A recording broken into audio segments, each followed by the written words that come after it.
Hello. So we're going to start our exploration by looking at various ways we can rewrite an equation of a quadratic function. You'll see on the Desmos, you see y equals a times x minus h squared plus k.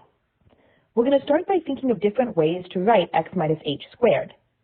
If you go into slide 2, you'll see you have two different quadratic curves, also known as parabolas. There's a red one and a blue one.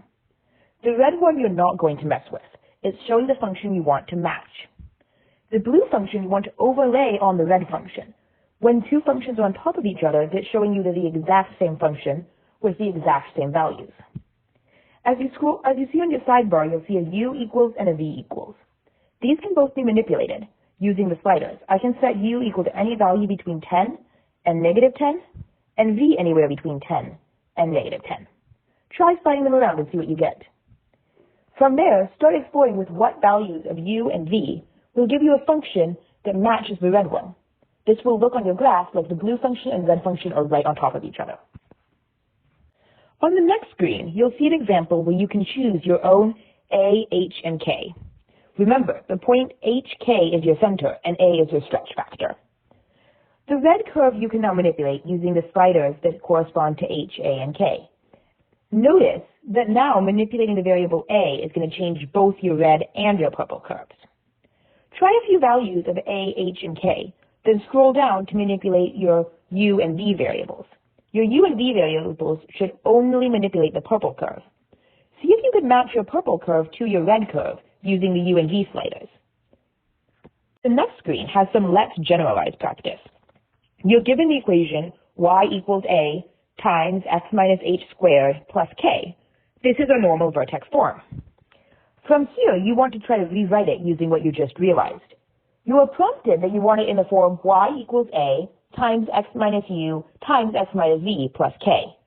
Use what you learned on the last page to figure out what u and v should be in terms of either a, h, or k, and write your answer. Once you have your equation, you can proceed to the next page where the correct answer is shown. Compare this answer to the answer you got, and see if it makes sense why the correct answer is as it is. So vertex form is one of the two forms we can use to model a quadratic equation. In standard form, we have variables a, b, and c. We think of changing the b value to adjust the curve horizontally to shift right and left, and using the c value to adjust the curve vertically up and down. In vertex form, we use values a, h, and k. The equation is also written differently as a times x minus h squared plus k. A still decides whether or not the curve opens up or down and how compressed or stretched the graph is. H and k are the vertex at the top of the graph or at the bottom of the graph, with h being the x value and k being the y value. This can make the graph much easier to visualize, since we know exactly where the vertex will be.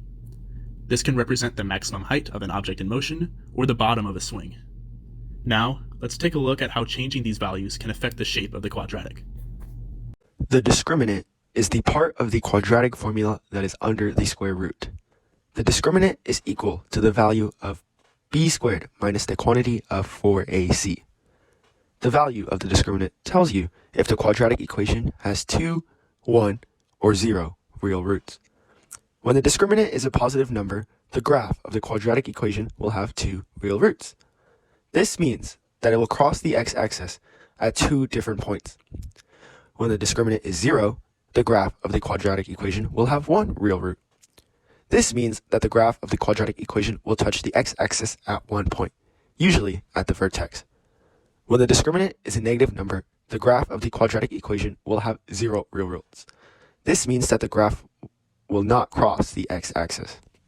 The quadratic formula lets you find the values of x in the equation ax squared plus bx plus c. The quadratic formula says that x is equal to negative b plus or minus the square root of b squared minus 4ac, all over 2a. The values of x tell you where the roots of the equation will be and where the graph will cross the x-axis. Unless the discriminant is 0, there will be 2 roots because of the plus or minus located in the formula.